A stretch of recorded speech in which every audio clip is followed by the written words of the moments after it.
So the topic we are discussing today is Meleches Seder. And there is so much to deal with the Meleches Seder. I understand that you already learned the sugya last week, and I didn't have the sugya to be with you because of Shivas Yemei Avelus. So we are dealing with the very yesod, the very concept of Meleches Seder, focused on the Yud Zayin Omid Beis and Masechet Shabbos. When we have the Machlokas B'Sham and B'Hillel, B'Sham Oimrim, Ein Shoyrim Dyovis Amona V'Kalshira Melech Kadesh Yeshoyru Meboid Yom, and the same Ein Oy Porson Mitzidus Chayes V'Oifis V'Dogam Ele Kadesh Yetzoydu Meboid Yom, V'Bes Hillel Matirim. So Tosfos asks, L'cha'ira, even if we would put out those mitzudas on Shabbos, it's not a chiyuv. Afagav de b'Shabbos nami in piris mitzuda einu chayiv chatos she'ein yedeim yotzad imlav mekon mokon gazru de pa'ama musar de chayiv chatos kegon sheb'shas pisos yirkoid. There seems to be a stira minei ubei. On the first line in Tosfos, the reisha. Why isn't Yechayev Chatos and Piris Mitzida B'Shabbos? She'eino Yodeya im Yotzid im Alav. Many Achronim understand Tosfos. If we would know in certainty, it is clear that he will catch an animal on Shabbos, it would be Chayev Chatos, even though it might take time. But in the Sefer, and this is a small Tosfos, it's even difficult to talk about a Reisha and a Sefer. But in the Hemshech of Tosfos, Po'omim Oser Di'echiv Chatas Kigon Shebishas Prisosoi Yelkoi. So is a person Chayav Chatas only if he directly catches an animal with a maisa, as long as he holds the apparatus or the net in his hand? Or is it all about, do we know in certainty? There seems to be a stira minei ubei. Three different approaches in Rishonim. In Achronim, not in Rishonim. Many Achronim, most notably, as I brought in my Sefer, the Pri Megadim, the Minchas Chinuch, and the Svas Emes. These are three giants. I just use the chronological order. Hagod lefi godloi, v'akotten lefi kotnoi. Prima godem, Minchas Chinuch, Svas Emes on the spot. So their understanding is, if we would know with certainty that an animal will be captured in this net, in this what is it called? Whatever it's called, in whatever it is, then he would be chayiv chatos. Trap. A trap. So, and this is very common with fish, because when fishermen set nets in the water, and they could know with certainty, based on statistics, based on their knowledge, they know where to put those nets, that yes, we know we're going to catch fish. Might be 100, might be 200, might be 500, but we know with certainty that we're going to haul up a ton of fish. So would he be chayiv chatos or not? According to the Prima God, the Minchas Chinuch Sosemes, yes, he would be chayiv chatos. And they are madgish the reisha. Afal gav de b'Shabbos in Piris mitzuda eino chayiv chatos she'eino yodeya im yotzid im lav. But how do they understand what Tosfos writes in the Hemshech? Pa'omim oser dechiv chatos kigon shebishas pitzosoi yelkoi. That is the base of Ephraim. Beis Ephraim, Chelek Aleph, Simen Chof, Oire Chaim, Simen Chof. Beis Ephraim says he's not Chayiv Chatos only if the animal is caught when he holds that trap in his hand. Now, I don't want to go into the sugya of Groma, even if the Metzuda is in his hand, but he might just be a goyrim if he's holding a net and the animal charges into it. And it is not that he captures the animal. Most traps have a mechanism, a spring mechanism. So I'm holding it in my hand. Would that be considered that I would say that? Yes, but that is a besondere Shmuz. That is another shir, dealing with the concept of groma and maisa. But the Beis Ephraim emphasizes the sefer of Tosis. Pa'omim chayev chatos. Kegon, when is he chayev chatos? Only in a situation, kegon shebeshas prisasoi yilkoi. The Avnei Nezer goes to the extreme, as he usually does. The Avnei Nezer is a gewaltige chadshin. And usually, he is always amazing with his gadlus and his charifis, but he's a big chadshin. V'yesh lodin tuva bidvorov.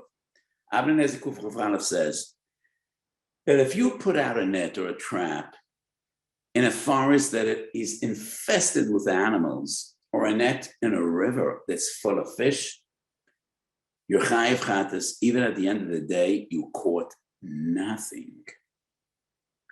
And that is a gewaldige chiddush. So when we deal with these three different approaches, the Beis Ephraim, you're never chayev chatas unless you caught the animal immediately when you're still holding the trap in your hand. Approach number one. Approach number two. Prima godim v'siate. If we know in certainty that an animal will be caught, then you're chayiv even though it'll be an hour or two later. The immediacy is not the factor. The decisive factor is certainty, not immediacy. And Avnei Nezer, who says, if b'derech hateva, an animal will be caught, even at the end of the day, you did not catch an animal. How could that be? The fact that I didn't catch anything, doesn't that prove that you thought you're going to catch, but the fact is you didn't? No. The nafkamina would be if I put out a net and then I folded the net and I took it out of the water. I put a trap, but then I regretted. I thought the halacha is in accordance to the Prima Godim or the Beis Ephraim. So I took away the trap. And that is the only reason I didn't catch any animals. If I would leave the trap, I would catch animals. According to the Avnei Nezer, is chayev af al pi shelo tzad klum. And that seems to be very extreme. So after I shared with you the opinions of three Gedolei Olam, I want to add on my feeling, which is totally supportive of the Beis Ephraim. But the Beis Ephraim owes an explanation. How do we understand the Reish of Tosfos? Einoi chayev chatos she'einoi yodeya im yotzud im lav. Doesn't that prove that the other Achronim are right? Why does Tosfos write? Einoi chayev chatos she'einoi yodeya im yotzud im lav. So how does this fit in with the Hemshech? The Tosfos writes a half a line later. Pa'omim chayev chatos imtzad b'sho shamitzuda biyodai. I will explain it in just a few minutes. We need to examine and analyze two other malachas, hazoreya v'hamevashel. And this brings us to a gewaldige machlokes in Achronim. Hazoreya v'hamevashel have something in common. There are two malachas in which the person only starts a process, and the process comes into fruition by nature, forces of nature. Anybody that plants a seed or a shtil just starts a process. Water, moisture will need to seep into the seed. Then nevet, I don't know what's called in English. Every seed has like a little root. And that nevet starts to develop. And he feeds on the seed. Feeding on the seed, he develops a root, which then breaks through the shell of the seed, and it derives moisture and minerals from the earth. So Hazoreya is only starting a process that will come into fruition in due time by forces of nature. In a way, the same applies to a mevashel. You cannot cook anything or bake anything with your 10 fingers. You fill a pot with water, you put an egg or a piece of meat or a piece of fish or whatever you want to cook in the water, you put it on the fire, and then forces of nature kick in. And it is only starting a process that you will achieve your goal by other forces of nature. That is the common denominator, the tzad hashava between Zoreya and Mevashel. Which brings us into a dilemma. Because in Shabbos Davdalet is clear in the Gemara, if you put a pot on the fire or a piece of dough into the oven, and then you realize Shabbos Hayoim, and you regret it, and you take that piece of dough out of the oven, you take the pot off the stove, then you're not chayiv mishum oifo mevashel. You saved yourself from a terrible aveda, from Koras and Mises based. And that is clear in the Gemara. The Gemara has a suffix. Here, the big pas betanur hitiru lo l'redoisa, o lo hitiru lo l'redoisa. Person was a shoygig, forgot at Shabbos.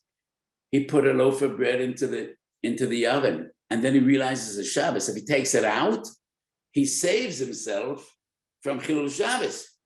The Gemara's Mesupik, does he have a heter to take it out? Because that's a Shavuos.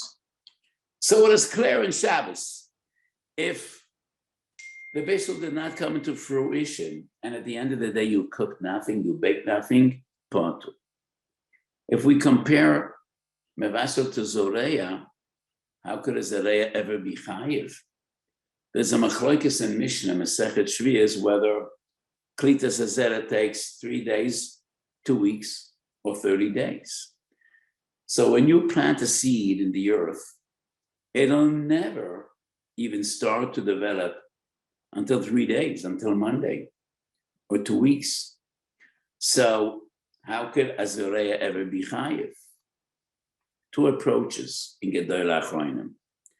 The Rashash, the Mechaschenech, the Yavrin Hez, and the Chalkis Yoyev, 4 Gedol Yoyelim have a machlokes. Some of them say we must be machalik, we must differentiate between Zoreya and Mevashel. They are not the same.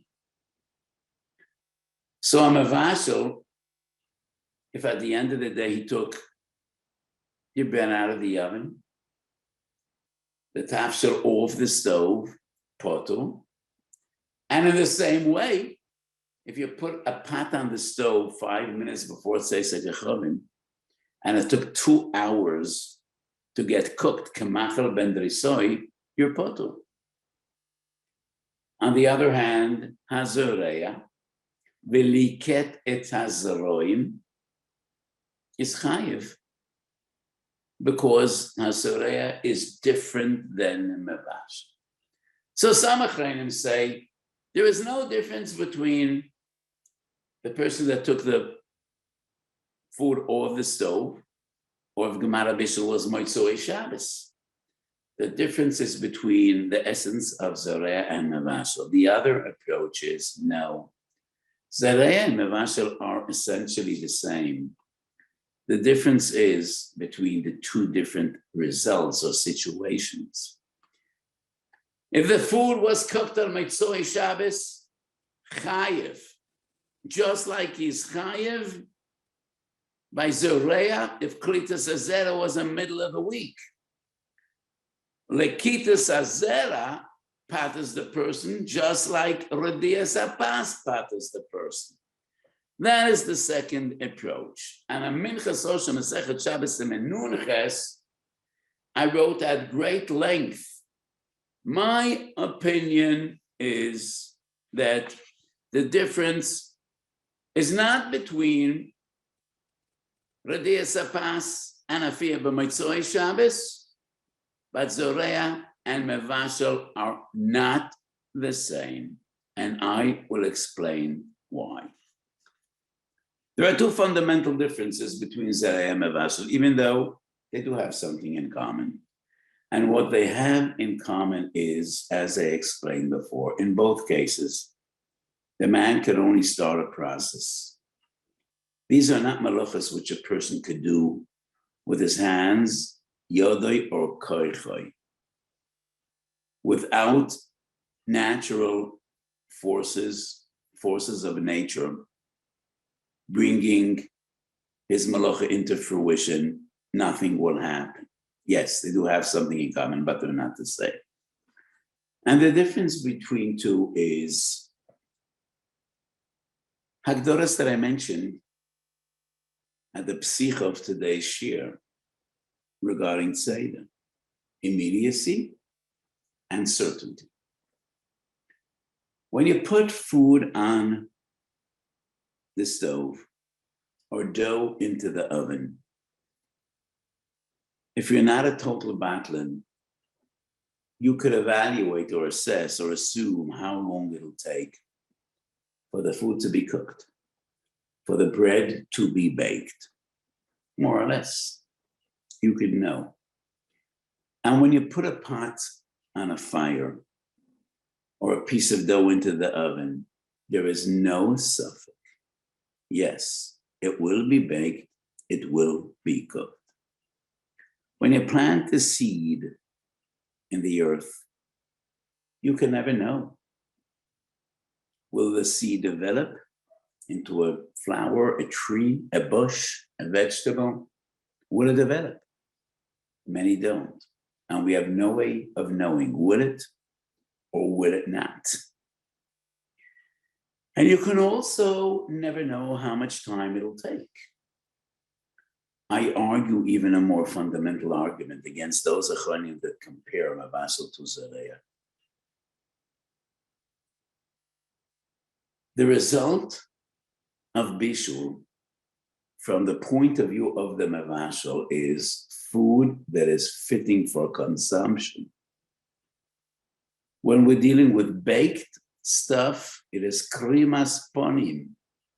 When we're dealing with cooked stuff, it is machal ben drisoi. When we're dealing with water, it's yad soledes boy. That is the result.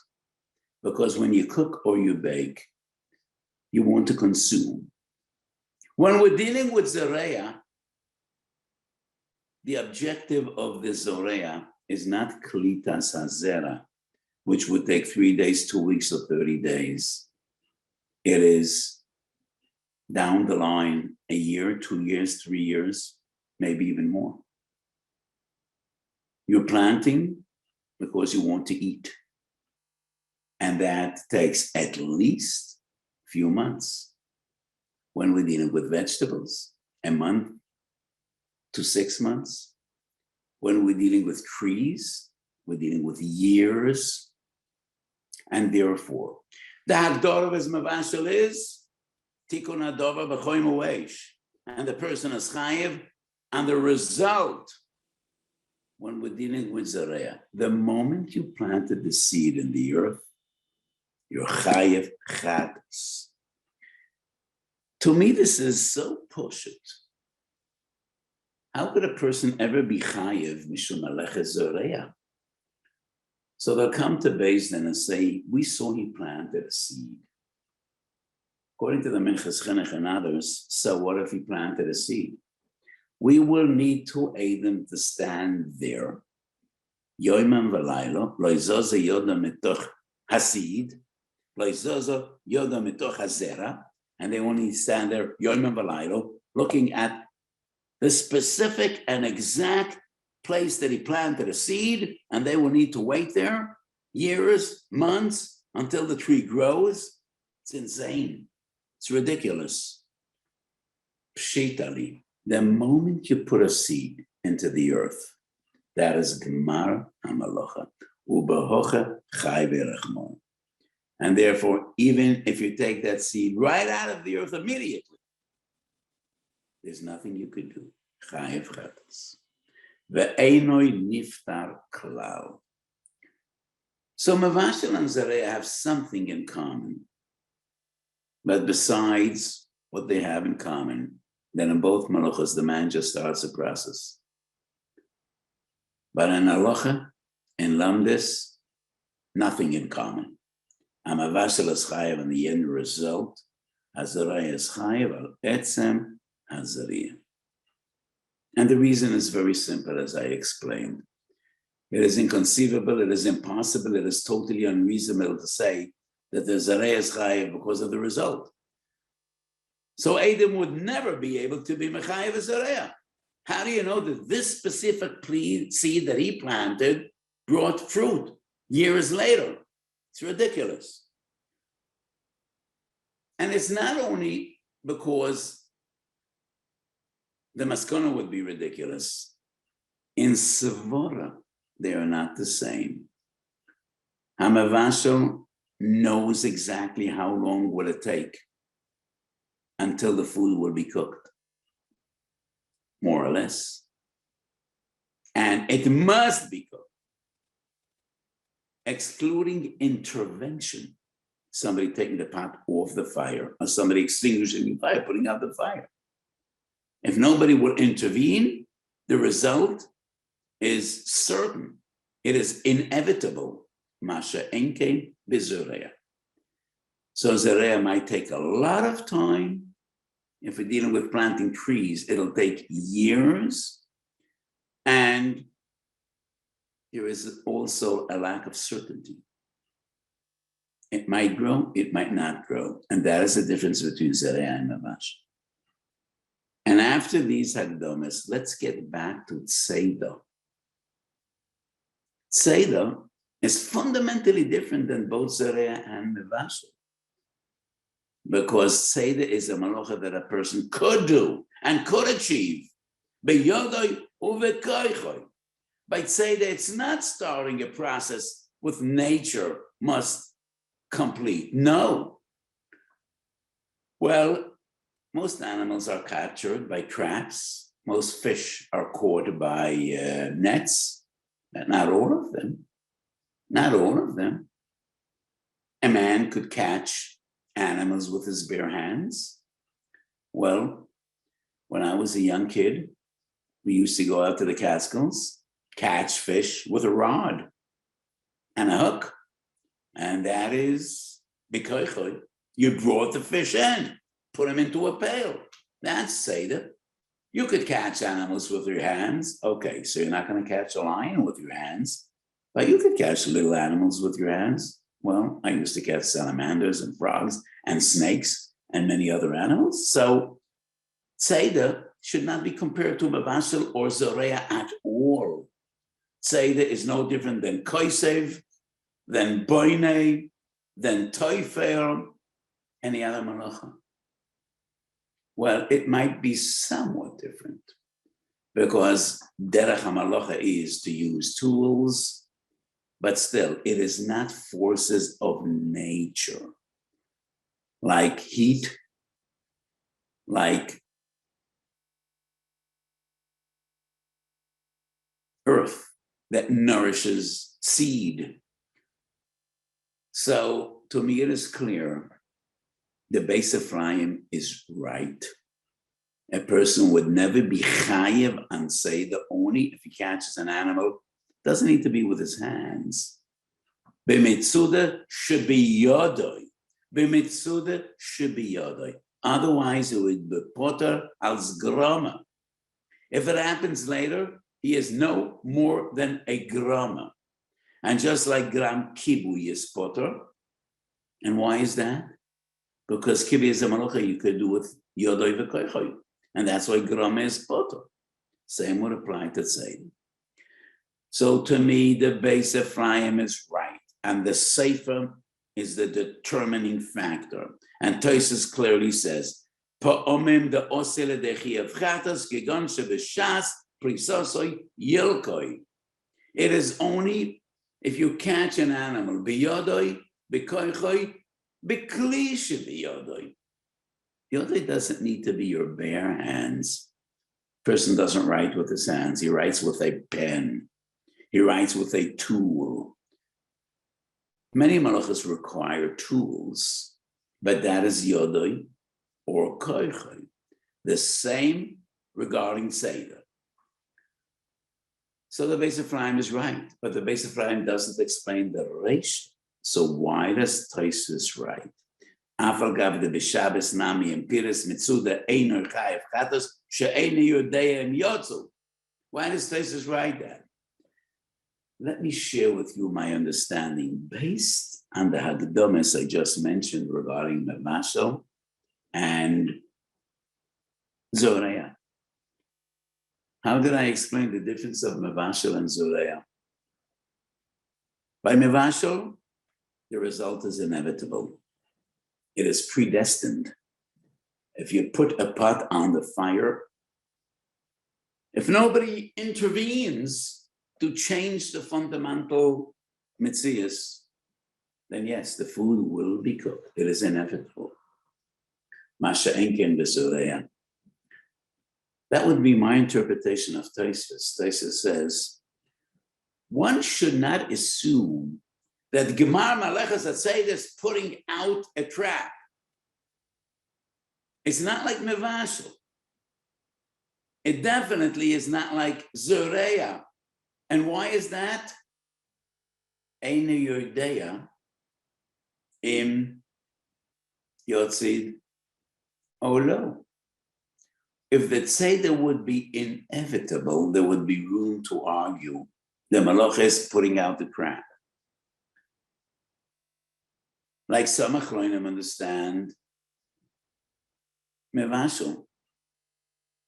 I disagree regarding Mevashel, but some Achronim understand, yes, the Etzem Hachshoros Abishul is already Malachas Mevashel.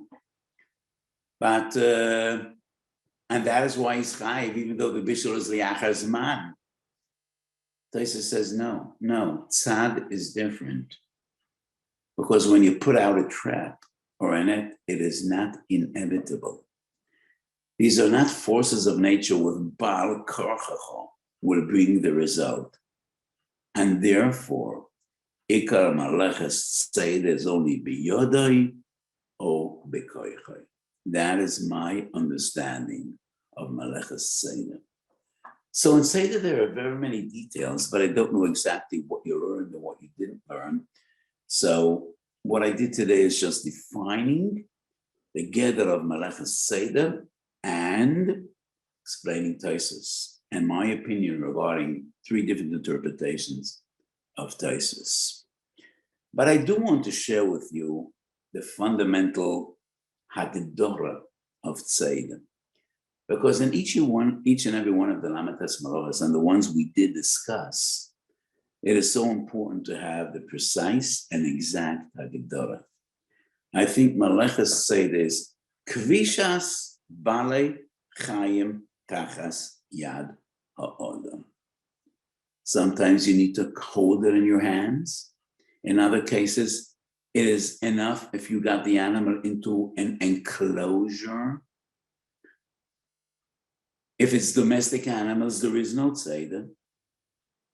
Tzeidah is only by wild animals that are born free, because the Hagdorah of tzeidah is Kvishas Bale Hachayim Tachas Yad HaOdam. I think in one of the early shiurim on Malachas Shabbos, I explained the reason that Rabbeinu HaKadosh was Mesader the Malachas in Zdorim. Seder HaPas, Seder HaKsav. And Ksav starts with Netilas Neshama, Mafshit, Ma'abed, Moleach. Different Malachas, how do we prepare parchment? And then Ksiva. Why was Rabbi Meseder the Malachas in Zdorim? It is not only to make it easier to remember and memorize. There is an essential message that Rabbi comes to convey. Each and every Malacha is Kiruv Hanoas Ha'adam. And that's why the Malachas must be Malachas Yetzirah, and Malacha must have important significance. It must be meaningful, and it must be to the benefit of people of Oisei HaMalacha. So Tzeidah is one of those malachas. It's the very first malacha in Seder HaKsiva, because before Netilas Neshama, you need to capture that animal. And that is Melecha Seder, a wild animal that you caught, and now it is in your possession to use it, to take advantage of it, and do with it whatever you wish to do. Kvishas Balei Achayim Tachas Yad HaAdam. That is the essence of Meleches Seder. Reb Shlomo asked me to share a few words about my mother, and I'm so happy to do so because my father was a very well-known person. And when my father passed away 6 years ago, next month is going to be 6 years, Chanukah, Chov Zayin Kislev. So many of you knew my father, Reb Shlomo Gadesman knew him, and many others. But by the nature of things, Kol Kvuda Vas Melech Panim, I think very few of my Talmidim knew my mother. And she was as amazing as my father in so many ways. I just want to share with you a few insights. She was extremely intelligent and extremely learned in Torah, and not only in Torah, in many other areas of secular studies and knowledge. She had a very deep understanding. She was a deep person. And she had many profound thoughts. That what is important is what I and my brothers learned from my mother. I was asked a million times during the Shiva, is it true, the story that they tell, that the Kloiser Magadeva promised my father will have great kids? It is true, but nobody became a good Yesod because his father had a bracha. A bracha is helpful. We believe in brachas. A bracha is like a catalyst. Well, yes, it definitely is a push. But there are so many additional things that are needed to have nachas from your children. My mother was a great teacher, a great educator. Yes, she arrived in Auschwitz when she was 15 years old. To her mazel, it's not mazel but hashgacha pratis, almost 30 family members arrived in Auschwitz. Yud Gimel Sivan. They were all sent right to the gas chambers. Only my mother was sent left. She was terrified.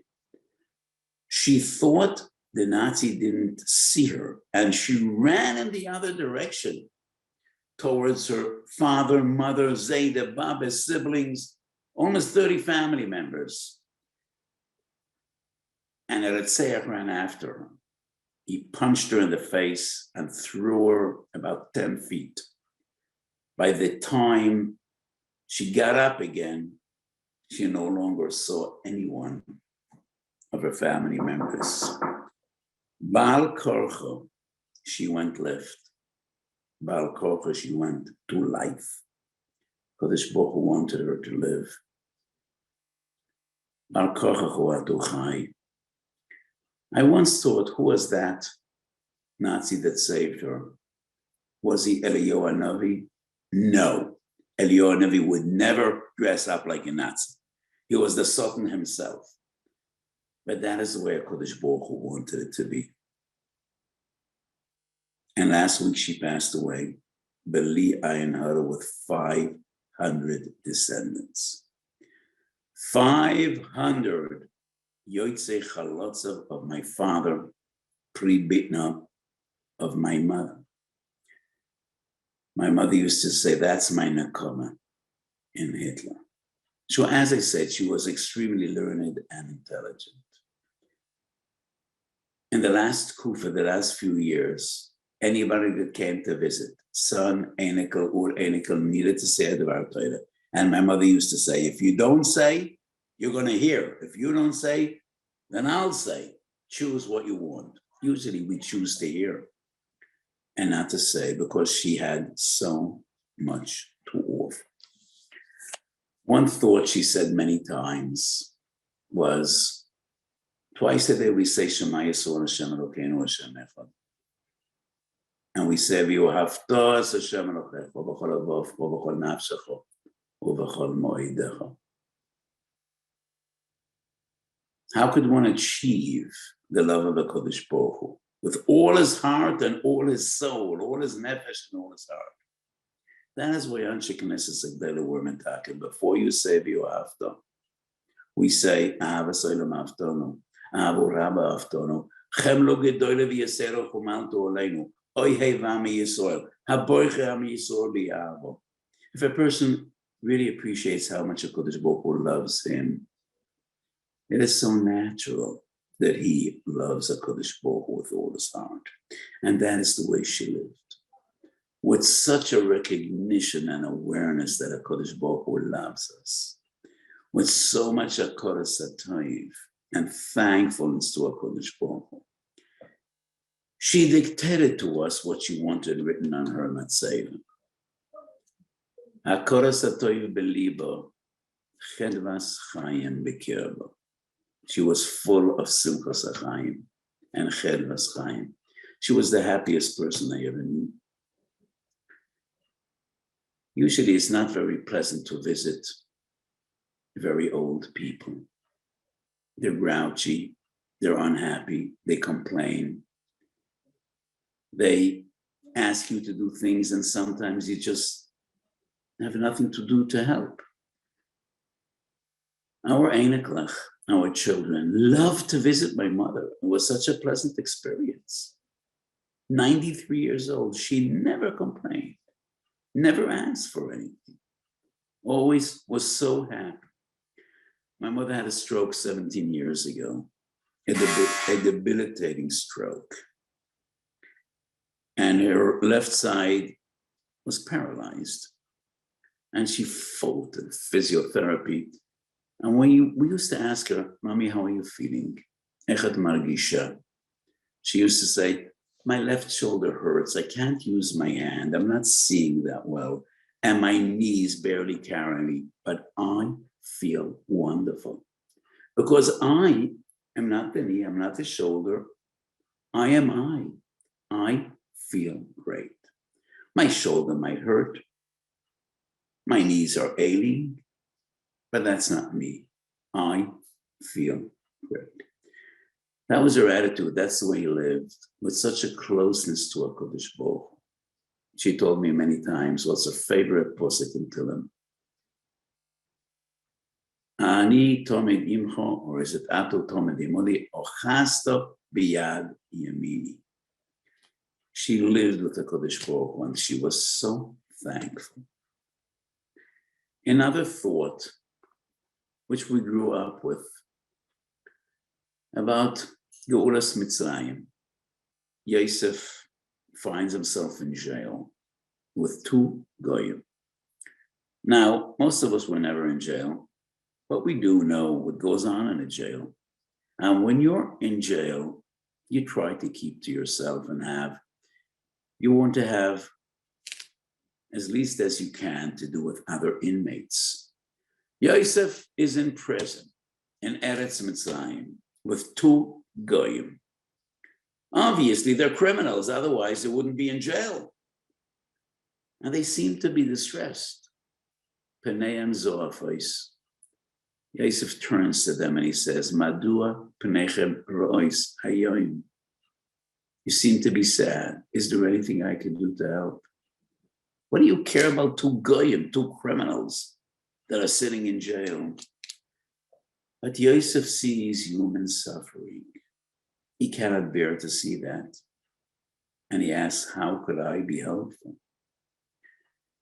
And that question brought about an amazing string of miracles. They tell him their dreams. Yosef didn't take a course in Pisla and Chaloimis.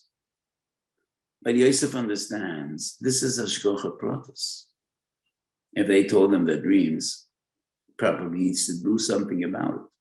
So he's Poisach Chaloimis, they're Parah dreams, and he's taken out of the prison. That question started this amazing sequence of miracles. Madua pneichem ro'os hayom, just caring. When you see human suffering, you must care and you must try to do whatever you can to be helpful. So those are just a few examples of amazing insights that we learned from my mother. And she was a pillar of chesed. And one of the first recollections going back almost 60 years to Borough Park. My mother, together with a group of women, of ladies in Borough Park, initiated an organization, Nishei Ahavas Chesed. Today, there are many organizations like it, but then they were trailblazers. Nishei Ahavas Chesed. Me and my brothers, every Thursday night, used to go. And in those days, not always did we have a car. We used to go by foot in rain and in snow and in heat with a wagon and boxes of food. And we had a list of names and addresses. And the rule was you put a package of food next to the doorstep on the stoop, you ring the bell and you fade into the night. And the people don't even know who sent that food for Shabbos, a real Pesed Matan B'Seisa. And we used to go every Thursday night. Sometimes it took us hours. Winter, summer. And that is just an example of her chesed. She was an amazing listener, which is not very common. And she taught us you don't only need to hear, you need to listen and learn to listen. And that's why everybody loved to talk to her, because she knew how to listen. So she was a big tzedekis and so strong in Amunah and Betochen, and she was so proud of her family. So I bought her an iPad a few years ago. She should be able to see my shiurim and follow what I'm teaching. One day I come in, she's sitting, looking at the screen and listening to a shir in Hilchos. My mother had a very great sense of humor. She looks at me and says, I don't understand a half a word you're talking about, but I just enjoy seeing you teaching Torah. I like your face, I like your music. She loved the family. She was so proud of her 7 great children, and we're all marbitzei Torah. So I was amused seeing my mother listening to a shir in Hilchos. She says, I don't understand one word you're saying, but it's just nice, so nice to see you. So Baruch Hashem, she was zeichel to say the Torah, but it's so terribly, terribly sad just to know that you're never going to see your mother again. You're never going to hear her voice again. So Baruch Hashem, she had a long and fruitful life. So Chazal teach us,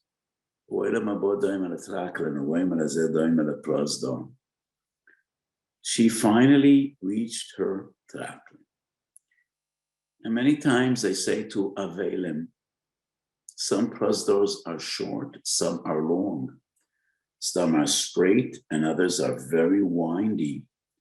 My mother's prosdor was a long one, and a very, very windy one, with a lot of pitulim.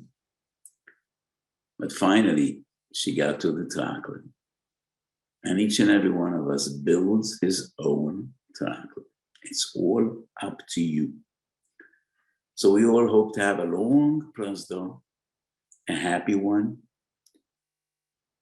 And that's the way we hope it to be. But let us not lose focus.